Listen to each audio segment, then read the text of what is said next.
আর এবার ঘাটালের ছবিটা আপনাদের সামনে। ঘাটালের শিলাবতী নদীতেও সেখানে উপচে পড়া ভিড়। মকর সংক্রান্তিতে চলছে পূর্ণ স্নান। আজ থেকে শুরু টুসু পরব। শিলাবতীর পাড়ে বসেছে মকর মেলা।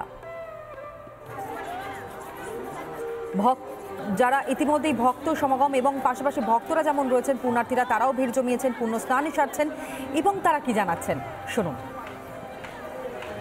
গঙ্গা স্নানে স্নান করতে এসছে ঘাটালে। এই বছরই আসি, একটা টানে আসি একটা, হ্যাঁ, বহু বছর আসছি, ছোটবেলা থেকেই আসছি।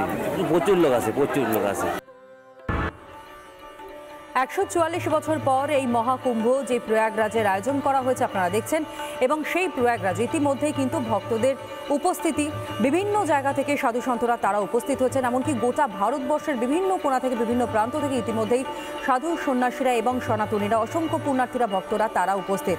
অন্যদিকে তিথি অনুযায়ী আজ প্রথম শাহী স্নান, অমৃত স্নান বলা চলে, সেই অমৃত স্নান সারতেই কিন্তু ভক্ত সমাগম ইতিমধ্যেই নজরে পড়ছে।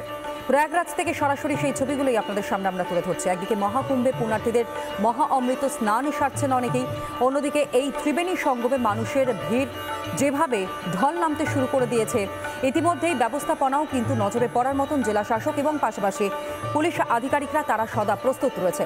এক কথায় বলতে গেলে উত্তরপ্রদেশ প্রশাসন তারা সব রকমের ব্যবস্থাপনা মজুত রেখেছে। এমনকি পুণ্যার্থীরা বা যারা ভক্তরা আসছেন তাদের যাতে কোনো রকমের কোনো সমস্যা না হয় সেই বিষয়টার দিকেও বিশেষ নজর দেওয়া হচ্ছে। এছাড়াও চলছে নাম সংকীর্তন। বিভিন্ন কোণা থেকে গোটা ভারতবর্ষ তথা গোটা বিশ্বের বিভিন্ন জায়গা থেকে ইতিমধ্যেই এই সঙ্গমে অর্থাৎ ত্রিবেণী সঙ্গমে ভিড় জমিয়েছেন সনাতনীরা। বিভিন্ন ভাষাভাষী, বিভিন্ন সংস্কৃতির মানুষ তারা ইতিমধ্যেই সেখানে উপস্থিত রয়েছেন। যেই মুহূর্তের সাক্ষী থাকতে বিদেশে থেকেও বহু পর্যটকরা তারাও এই মুহূর্তে প্রয়াগরাজে এসে ভিড় জমিয়েছেন।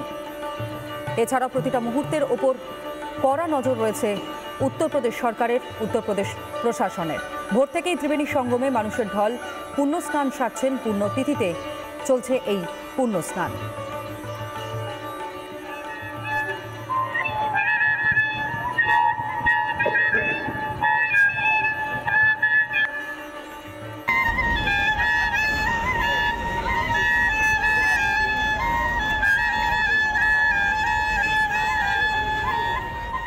রিপাবলিক বাংলা।